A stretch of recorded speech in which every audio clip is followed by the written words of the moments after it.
Good afternoon, people of the internet, and welcome to Meet the Team interviews with me, Tessa Bide.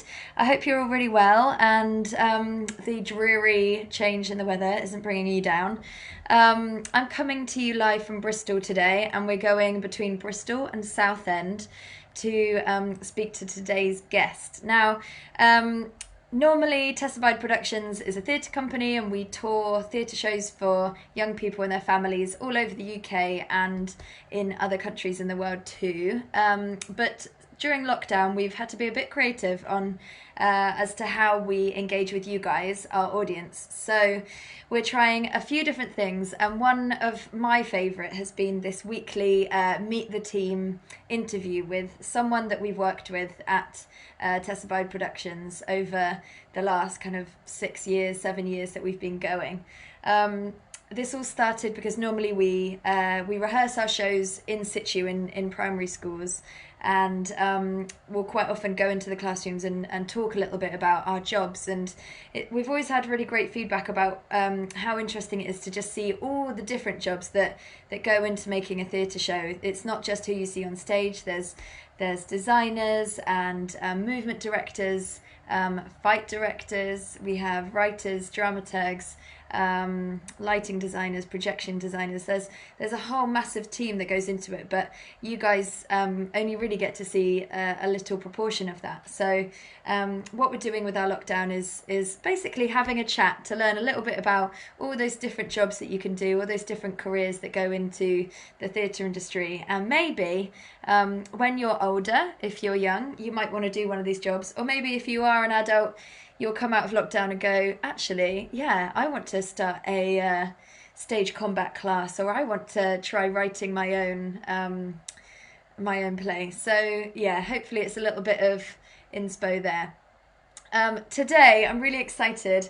We've got an amazing performer, fight director, theatre maker, who I've recently collaborated on with Bob, the project that you might have heard me talk to Nina Dunn and Amy Draper about. It's our show in development at the moment that Tessa Bide Productions are producing, that's created by Haruka and the rest of the creative team.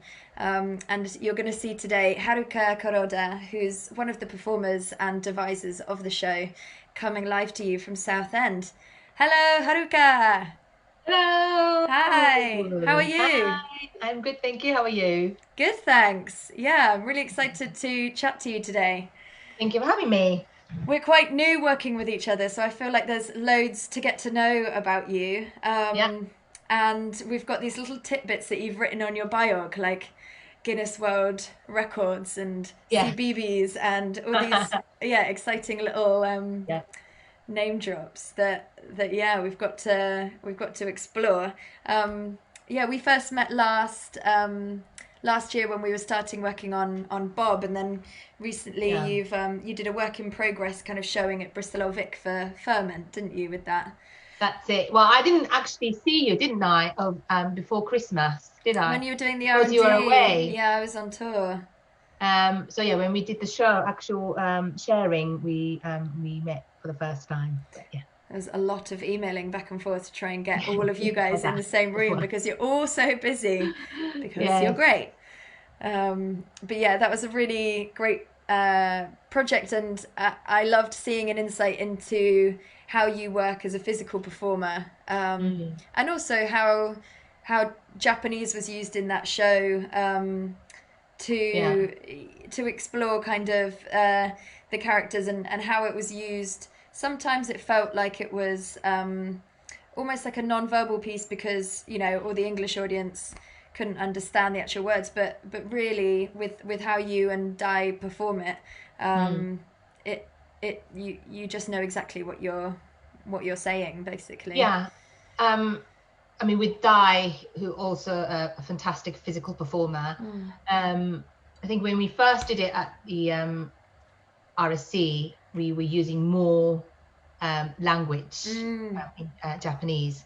But I think for the January showing, we sort of decided to go for more of the clown physical theatre show. So I think any noise that was coming out from our mouth were bit of mixture of gobbledygook and a bit of Japanese, I think. Okay. But often, because my passion and in terms of theatre work and TV, I love doing work for children, and most often they just take it as it is. I think as an adult we overthink it. Read into it too much. As long as we are very clear on storytelling, they often don't question much. And I think adults are the one that often sort of, oh, there are too much of foreign languages and we didn't quite understand what was going on. But yeah, often children are the one that get it the most. And I love using physical language with young people, because obviously it's the first language that we learn to use, and children start to learn physical gestures, and they learn how to read emotion and things physically, visually, far before they can understand language and speak themselves. So exactly. I think it's much easier for children to kind of remember that and to get back into their bodies, whereas adults, it's been so long since we were in that place that we've just gone da, da, da, da, da, da, da. And they just often need the words to understand what's going on. But so today we're hearing a little bit about your job as a performer, but also as a fight director working in stage combat. Yes. Which is very unique. You are definitely the only person in these Meet the Team Wednesdays who is talking about that. So I'm going to give you a Guinness World Record for that. It's not quite Guinness, but very good. You can add it to your certificates. Fabulous. I'll put that on my CV. Great. So over to you. I'm really looking forward to hearing a bit about how you've got to where you are now. Yes. So I was born and raised in Japan. I think from the earliest memory I have, loving being in front of people and singing, whatever might be. It was probably about 4, maybe 5. Wow.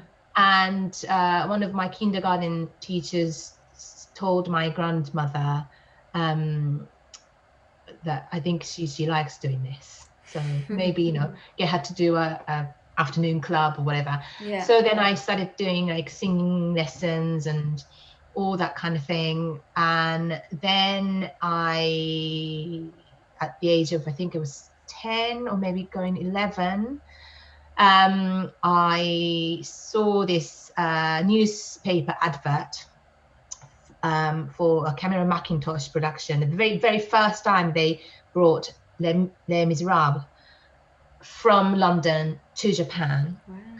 And so they were already playing it in Tokyo, very, very first production of Japanese production, 1985 or something like that, maybe. So they're playing in Tokyo, and they said they'll be coming into Osaka, which is near where I lived, and that we'll need the little children to play Little Cosette and Little Eponine. And I remember recording my singing voice in a tape back in the days, send it off, and cut the long story short, I got the part. So that was the age of 11. Wow. My first time of professional theatre experience. And as we say, I got bitten by the bug. Yeah. So from that point, I, started to take dance lessons more seriously and all that kind of thing. And then eventually led to me coming to England, because Sorry, I've got a photo here that this must be you in Les Mis, is it? Yes. So that was me playing Little Cosette. I think I must have been about 9 or 10, I think. No, maybe older, I can't remember. Maybe 9 or 10. And how could you pull off the singing required for a show like Les Mis at that age? Had you had kind of singing Yeah, lessons or? yes, I was in a kind of singing group from like the age of 6. Wow. So yeah, that was fine. Yeah. So yeah, and that was Okay, that. great. And then one of the directors who kind of took a shine on me, I suppose, said, if you're really serious about learning how to act or, craft of acting, England is the place, the UK is the place. So I said, okay. So on my own, at the age of 16, Wow. I came to England. Didn't speak a word of English then. Oh my goodness. But I was naive and I was young. It took me a couple of years to really, good enough for me to, I suppose, audition for a drama school. Yeah. And did you stay with family, or did you family stay in a and boarding school? Yeah, all that. And then 97, I got into Guildford School of Acting. So I did 3 years musical theatre course then. And then graduated in year 2000 and just went from there. Great. And we've got a smorgasbord of some of your professional acting jobs. Yes. And kind of what's going through contacts and things here. Can't remember when I sent to you actually. So we've got a poster with your name on it. Yeah. And we've got here, are you dressed as a domino? Looks like a it's moving quite quickly. There's a Kew Gardens thing. Oh yeah, so that's Jacqueline Wilson, who came to see the one person storytelling project show that I do every year. We've been doing it for the last 5-6 years. Part of the Japanese festival, Tanabata Festival.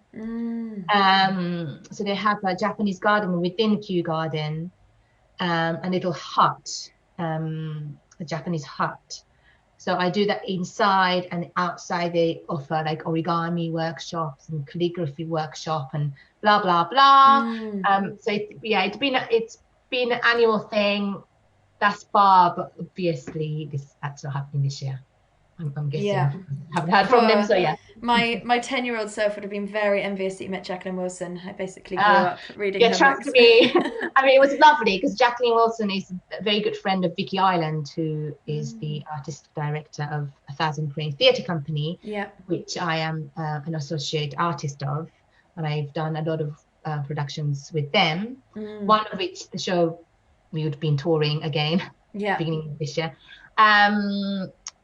So yeah, they came to see us and see Vicky, but yeah, every children were like, so I'm like, I'm the star here. It's cute. Yeah. So it was lovely. She was lovely. This is a star-studded slideshow. I can see Sandra Oh as well. Oh yeah, so that was me. In Killing Eve, the first series of Killing Eve. Small part, was a good part, but small part, but it ended with just a span across. I had a few scenes, but it all got cut. Oh, harsh editing. No. Worst thing. I was like, oh, is that it? Oh, can't really use that now for anything. Oh, but you do have a picture with Sandra. So. Exactly. Yeah. That's why we do it. I was there. And part of this slideshow is what a project that you is it the first project you worked with Amy on? Yeah. Usagi Ojimbo at Southwark Playhouse in London. All East Asian cast. Bunny Rabbits. Really had a great fun playing the role and working with all East Asian cast. And no, it was great fun. And lots of fighting, obviously. Physical, lots of fighting. So a really great action shot of a Yeah. incredibly high jump, and Yeah. is it kind of like sword? Is it kind That of was sword it's just basically fighting? a bamboo stick that was that Mm. scene. So we were children at that point, so we were Yeah. playing play fighting. Looks like a great makeup job as well. Oh Whoever was doing yeah, the yeah, yeah. makeup on there. Yes. Oh no, well we had to learn to do it ourselves every night or every day, which was great. But yeah.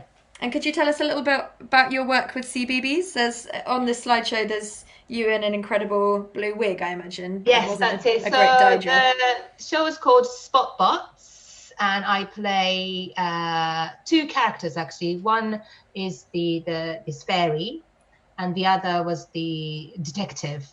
Which, as the detective, I went on to Justin's house as well, which was fun. Mm. Great. Again, I loved this show, and I was like for it to come back as a second series, but it just never happened. But I was involved from the very beginning in terms of they had a kind of rough script, but I really we worked with the director to really develop the character, developed and it worked the way how it looks better and fun and all that kind of thing. So for a TV show, we had like 2 weeks of rehearsal, so that was brilliant. It's the kind of job that I really love, So doing. it sounds much more creative than just kind of getting a script and here you go on and do it. It sounds like you actually got to be part of the development and first time to work with puppeteers of those kind, and again they were great as well. So yeah, it was good. Brilliant. I wonder if that was a nice training exercise for the puppetry and Bob. Yes. Much harder having that interaction with a ball of light.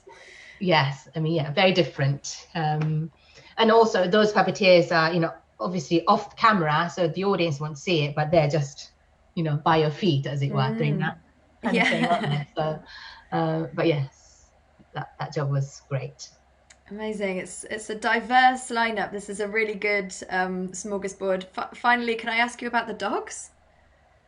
Oh yes. Yeah. So that was one of the locations that we went to, the first series of CBBC show, actually amazing, Guinness World Records show. This was the Dog Circus, but I suppose the circus now has a very negative connotation, but this guy who's in a photo, he rescues unwanted dogs, and he's got I don't know, like 100 and more dogs, in his land, I should say. And they just kind of train and do this kind of small circus gig. And that was just me kind of, I wanted to be part of it. No. So yeah, that was, no, they hold a record. They hold a Guinness record of the most dog jumping on the long rope for something like that. So that's why we visited them to see how they do things. Amazing. And is this where the Guinness World Records came from? Yes, my 3 Guinness World Records. That is quite a claim. So I've got a proof. Officially amazing. So I think I know one of the records was taken away literally 10 minutes after I got the record. What, somebody else beat it? Well, somebody else was the producer of the show. So I did it on camera. Yeah. And then the producer was like, I want to have a go. So I said, yeah. And then we were like, okay. So I gave him a tip, you see, how he should do it. And because of the tip that I gave him, sneaky. He beat me. So he's got that one. But the one that he's got is this. I don't know if you can see it. The most jelly fed to another person with a spoon held in the foot in 30 seconds. That is a good claim to fame. So you were feeding the jelly or you were eating the jelly? I was eating the jelly. Wow. I work with, with Officially Amazing. If they're I don't know, now 15, 16-year-old are watching, they might know this guy called Mr. Cherry, who's from Japan, who is one of the contenders of the show. And when he needs somebody to do a challenge, who is one of the presenters, take the part in that. And then this one, the most wet sponges thrown in the face in 30 seconds. And then the last one is the most shuttlecocks caught with chopsticks in 1 minute. Wow. So basically, all the challenges that we did on the show with those contestants, I should say, are the challenges that the children at home could do. Great. So that was the kind of the whole kind of point of it. Yeah. Point of the show. So yes, that's it. I've got those 3 records. Well, I'm envious, and I'm gonna practice, get my chopsticks out, and that's it.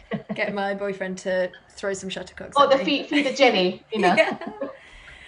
And this brings us on to some stage combat. So please tell us about how you got into that and what your job involves, being fight director. So how I got into it, it is one of the subjects that you learn when you go to a drama school.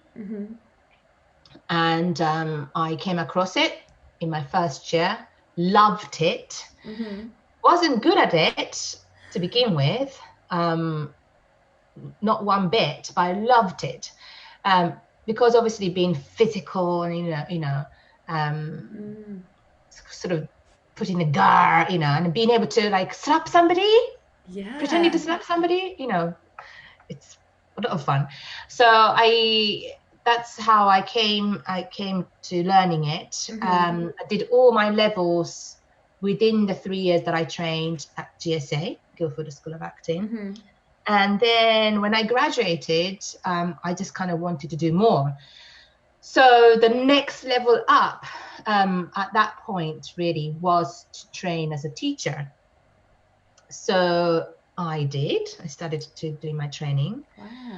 Took a while for me to complete, because I was obviously working as an actor at the same time and going on tour and this and the other, because the training basically involves being apprentice of a teacher.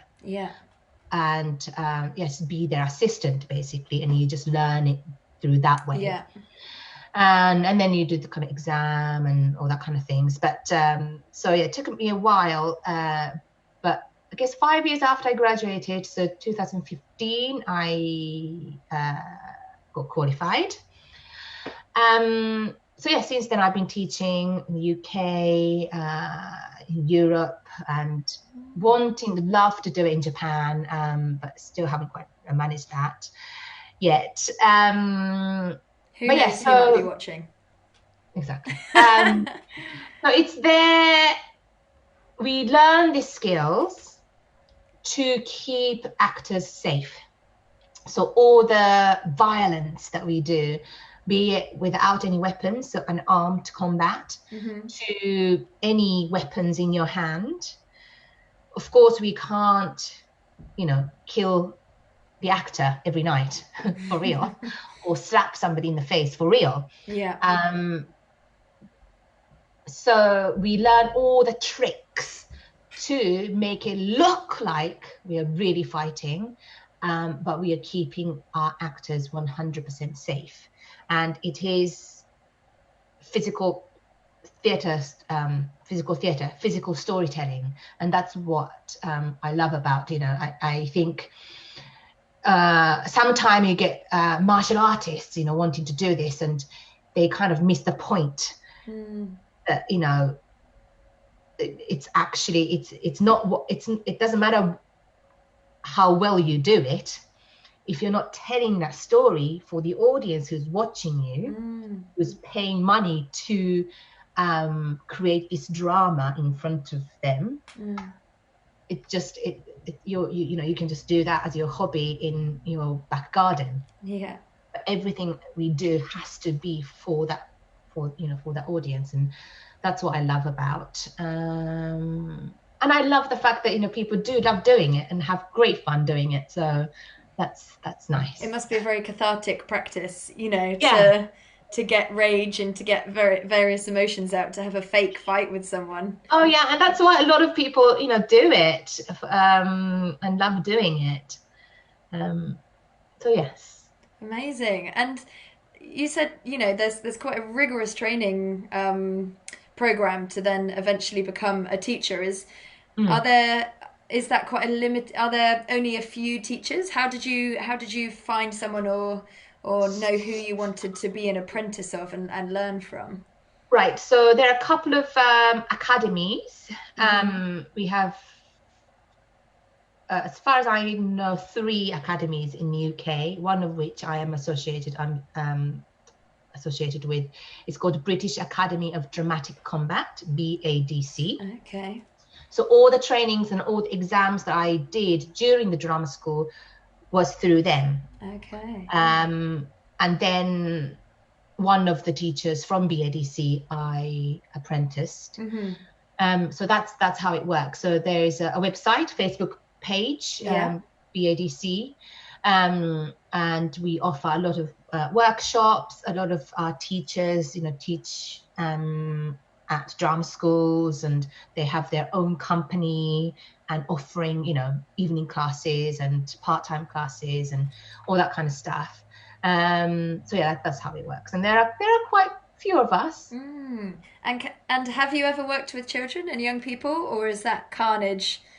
Oh no! I love teaching this art to the young people. I would say the youngest I taught,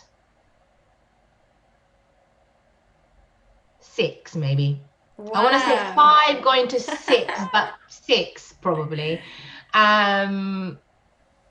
Obviously different things. I'll never give them a sword in their hand.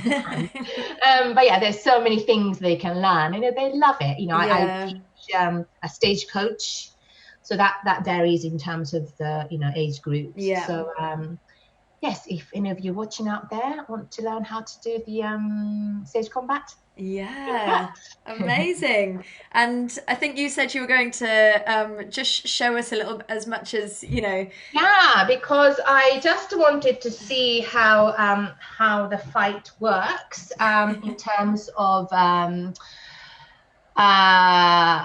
working with somebody. And I've actually got this somebody here, my invisible friend, Invisible Bob, and I just want to introduce him to you first. Ow, Bob, we're not that. Ow, not my, yeah, no, ow, Bob, no, oh, sorry everybody. Oh, but ow, that hair, blink my, ow, no.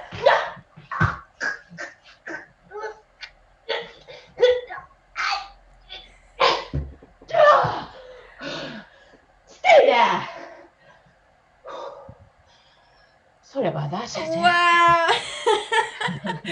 I think you need to put Bob in his room. I think he needs to go and think about what he's done. Exactly. You stay there. Oh, Haruka, that was amazing. Thank you. So, we've got time, don't we? Yeah.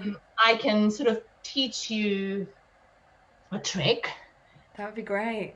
So we now all are getting used to, I don't know, having conversation in this Zoom or, in camera. So the first time I sort of, acknowledged Bob, the first move was Bob slapping my face, slapping this left cheek of mine. I made the sound of the attack by just clapping my hand. But out of shot, so hopefully you didn't see it. No. Hopefully you heard it. Yeah. So, clapping my hand as I turn my face and I go, ow. Simple as that. So, you need to acknowledge that there is somebody there. Otherwise, as from the audience point of view, they'll be like, what just happened? Yes. So there's a Bob. Ow. Bob. And you're sharing it, aren't you? You're sharing all of what's just happened with the audience. Ow. And followed by, oh, the Bob is pulling my ear. So find a point that you want to be pulled by Bob. Yeah. It could be a nose, could be an ear, something that's sticking out, a ponytail, whatever it might be. And imagine as if that point is pulling you towards, away from where you are, and lead that point. And I suppose with the camera, it's fun to, for a while, kind of, you know, go away from it kind of stuff. It's really great. And come back to the shot, and I've just, you know, banged my head. Well, I didn't bang my head. There is about this much gap from the point that I would have banged. But making sure you're keeping your eyes open and know that where that surface is, so you can do it on the wall. So if I do it on the wall, maybe you can see it. You see it from there? Yeah. That's the gap. Okay. Yeah, so you don't obviously actually bang your forehead into the wall. Yeah. But you make sure you bounce off it, so you don't go stop on that surface, because that would be weird. Yeah. So you bounce off it. Ow. Acknowledge that pain. Always acknowledge the pain. And then I've been pulled. Ow, again. Because I've now got a ponytail. My hair is going crazy during this lockdown. Ow, ow, ow. And I somehow tried to get rid of Bob, but then he started to strangle me. Gosh, this is like Bob's evil twin. He's not normally like this. No, I know. Maybe he's had a bad time during lockdown.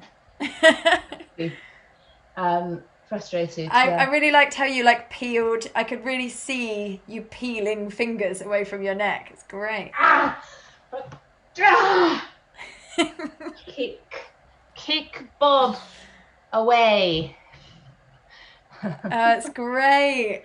So you can be. I hope some people, joining in at home. There can be some excellent imaginary fights. Because, you know, during this lockdown, you know, a lot of my colleagues, they've been doing lots of things online. But ultimately, what we do, we need a partner. Yeah. We need to have a physical connection. You know, we don't slap or punch, but we need to be close to people to do what we do. And there's only so much we can do online. And there are lots of fun things that people been doing it, you know, going persons to person. One person shows the punch. Yeah, and the other person kind of, that kind of stuff, you know. Brilliant. So imaginative, some of the things that I've seen online. But ultimately, we can't do it. Yeah. We can't do it unless the social distancing is completely lifted. So I don't know how what's going to happen. We'll just have to see. We can see a few pictures of Bob here. Who he's really not as angry as he is just there. But one of the shots is you and Dai doing your sumo wrestling. Oh yes. And again, you've choreographed that so that every time you beat Dai, and you're so much tinier than him, but every time, you know, you completely roll him and slap him down onto his back, and it's just it's great to see. Yeah, it's definitely the synergy. It's not about how big you are, how strong you are. It's really knowing how to use your body weight with somebody. It's a form of dance, really, isn't it? Absolutely. Yeah. We are acting the violence. We are not violent. Yeah. You're acting the violence. It's really highly choreographed. Yes, and in fact, the teacher who teaches at Bristol Old Vic, the wonderful Jonathan Howell, he says that the stage combat is a dance. Dance between two people or more. Yeah. It's absolutely choreographed piece, and knowing your personal space and your partner's personal space, and playing with that the energy between you. So yeah. Great. And just if we've got a few people watching live, if anybody has a question for Haruka, just pop it into the comments. I wanted to ask, whilst we're on Bob, what it's like performing with a character who is a circle of light, so who can't who you can't physically interact with in the same way. He speaks because he says Bob, and he says Bob in lots of different ways, and he sings and he laughs. But how was that as a challenging thing of kind of it working with a kind of very simple puppet, really, he is. How was that experience as a performer?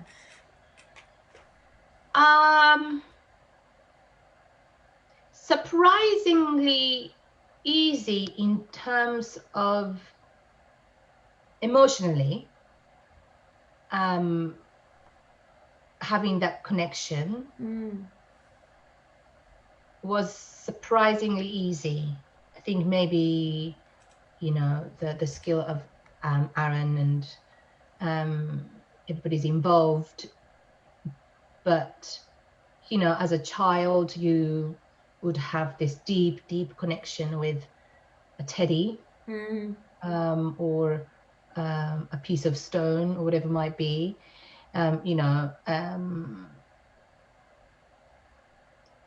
so yeah, be it 2D light, a circle of light, I think we worked hard to find that connection and relationship. Yeah.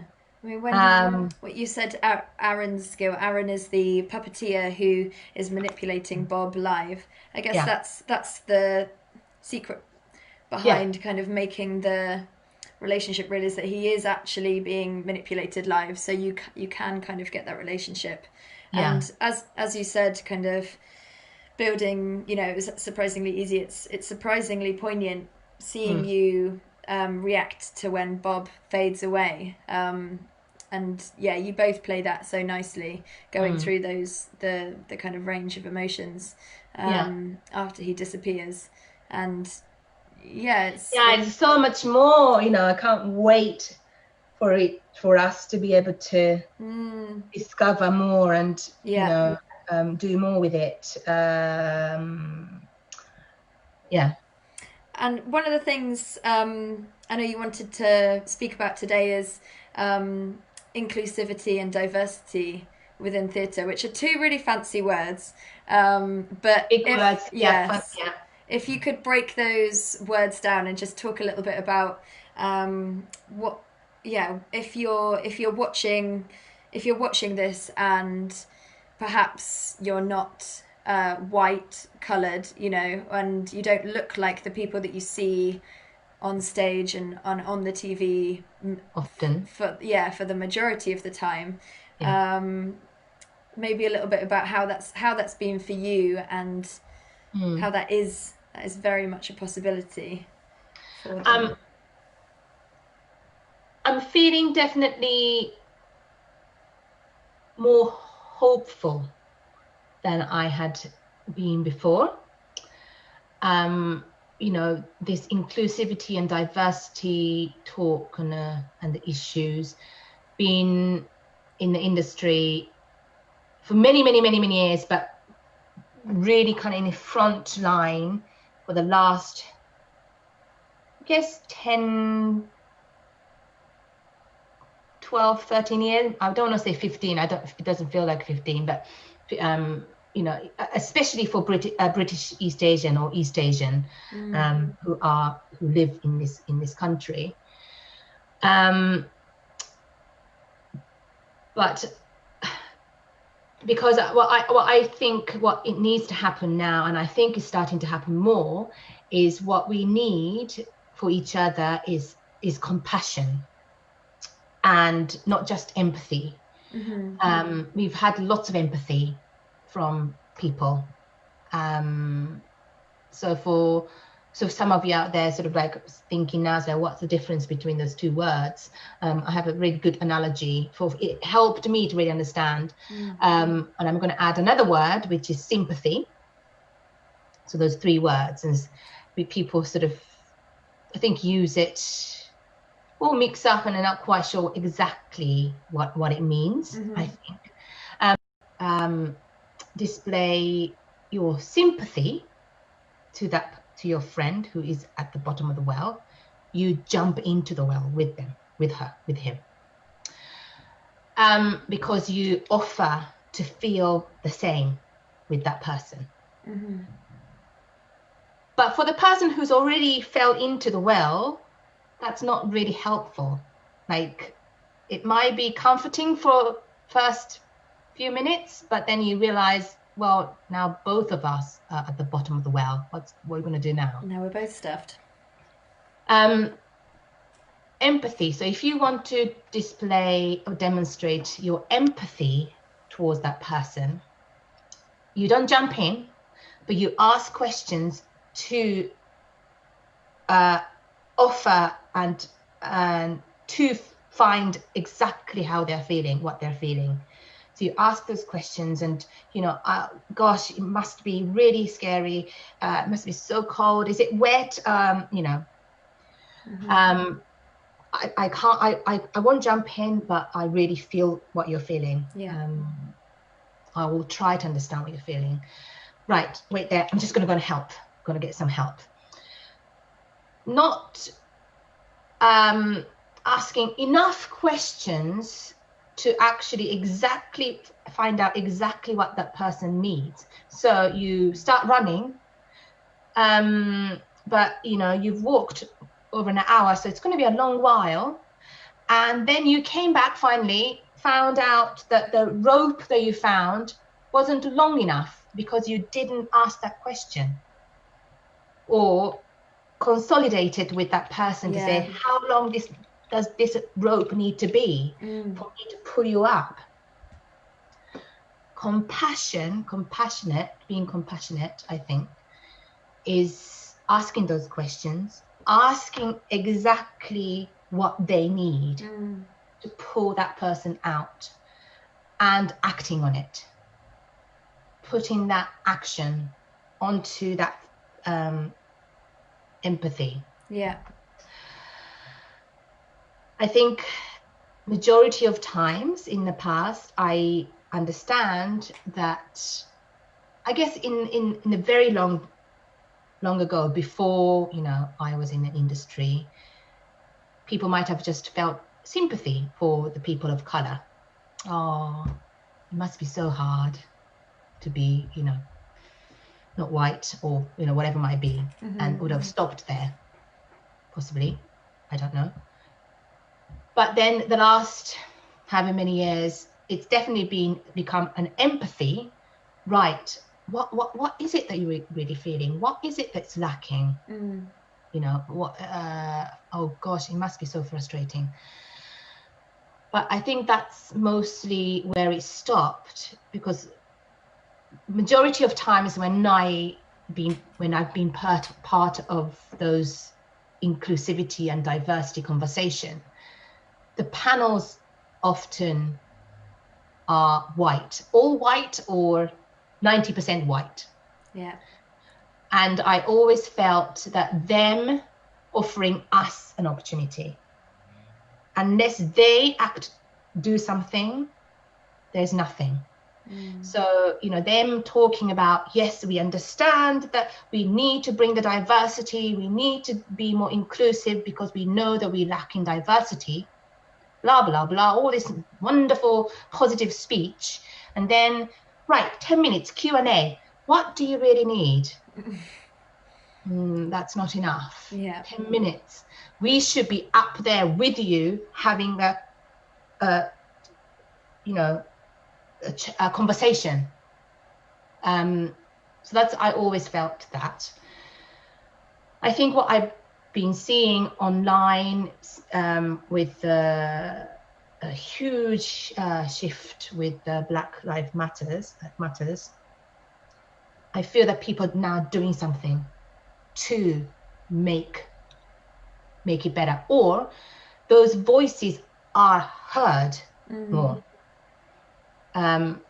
So they're acting with perhaps the help of more funding coming from somebody else or whatever it might be.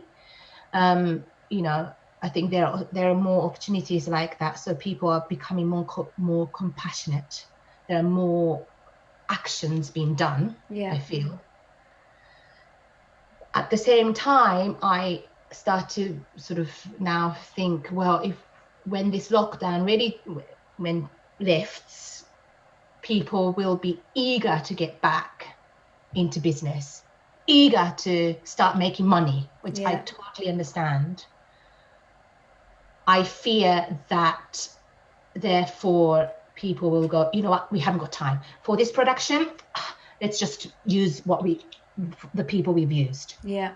Because I think being diverse, being inclusive, putting that representations in front takes more time, cost more, because you need more resources. And I fear that now it's okay, still a lot of things just happening online, or the chat, and people being really passionate and all that, but when it actually comes down to it, is the money where the talk is. And if there's a young person watching who goes, what does it mean to be inclusive and diverse? Could you just pick that apart a little bit?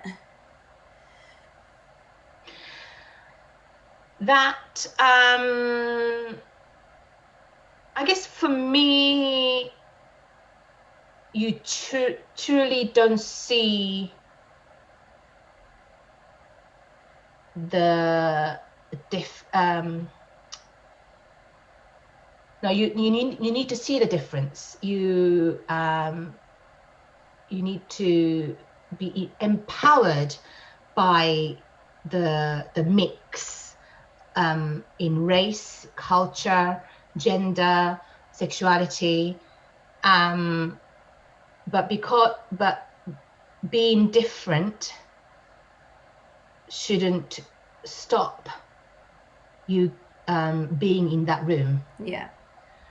And I guess the key thing that you're talking about with the compassion is if you notice that someone who looks different to you isn't getting the same treatment as you and isn't getting the same opportunities, or you realize that actually you're kind of getting more than them, or spoken to, or asked more questions. It's instead of going, oh, that sucks for you, kind of going, how can I help you, and what do you need, and how can I use this what we call privilege, or this kind of slightly luckier position to go, because you're at the top of the well and you're out on the grass. How it's asking those questions, isn't it? Instead of just feeling a bit guilty and feeling a bit rubbish about it, it's going the next step to say, actually, how can I help, and what do you need, and how can I use being up on the land to help you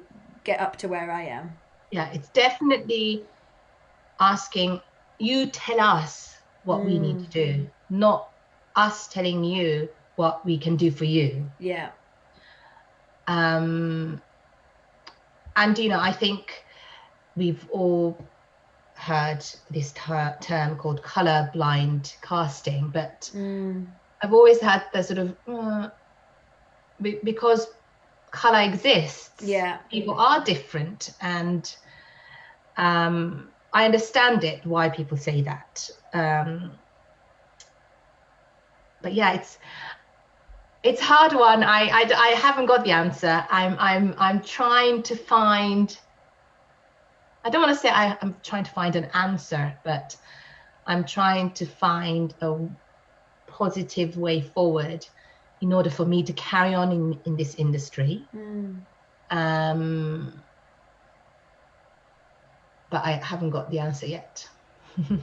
Well, this is all part of it, isn't it? Starting to have conversations and starting to, I think, inspire young people to start having those conversations now, and to start realizing that actually, yeah, doing the whole I'm colorblind, I can't see the difference, actually then doesn't recognize the struggles and the difficulties in which, you know, other, you know, people of color and disabled people, you know, it all of those kind of protected characteristic, you know, minorities, all those struggles it's taken for them to be in the same room. So if you say, oh, I'm blind, I'm colorblind, it's like you're blind to all of that, you know, and all of that history and all of that, basically the rest of our whole society, isn't it? Which then doesn't do you justice, almost. No. You know, and I also absolutely believe in that, regardless of your race or culture or background, the people who are good, maybe not saying it right, should be in the room, you know, because that whole thing of tick box exercise, there is a danger. Well, because now, you know, when George Floyd's death happened, and, you know, everybody was, expressing their feeling on Instagram or whatever, with just to have that black picture. I've just lost the train of thought. A lot of companies, you know, that they put out the statements, haven't they? Because they felt that they had to. I kind of felt, well, if you believe in it, it's, you know, well, I suppose you don't know unless, but I sort of resisted it, because within my friends, I hope they know that I embrace, you know, so I just felt like I'm not going to do it, because, you know, blah. Anyway, for the companies to champion diversity, because, as you say, you know, the privileged people will get there first, and majority of, you know, the current drama schools, I don't know the exact statistics, but high percentage of students are white from middle class background. If they really want to change that statistics, they need to put more money in it. They need to say, right, because it comes from the root down, isn't it? So unless those young people have had some kind of previous trainings, singing, dancing, acting, whatever, it is quite hard to get into a drama school. I'm not saying that it's not possible. It is difficult. To go to those classes costs money.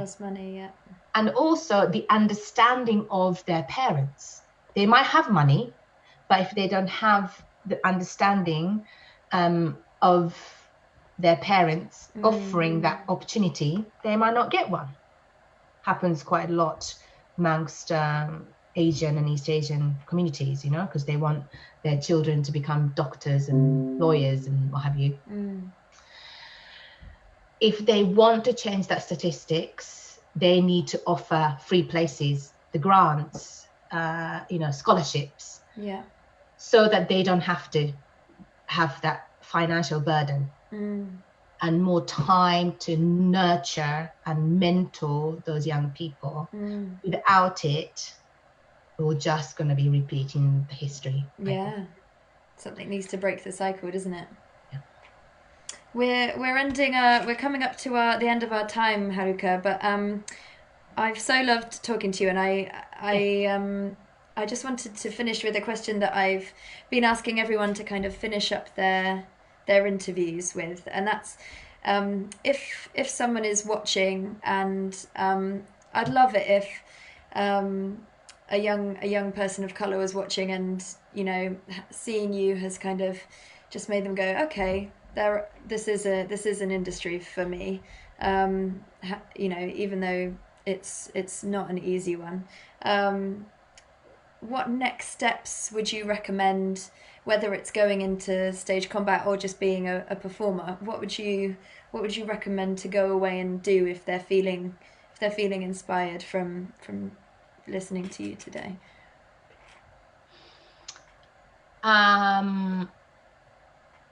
Find the community nearby.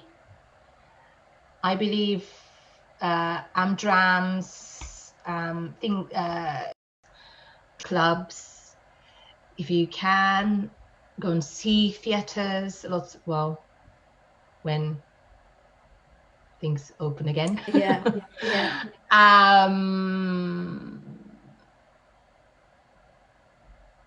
I think find like-minded people. Maybe one is better than two is better than one, or more. Yeah.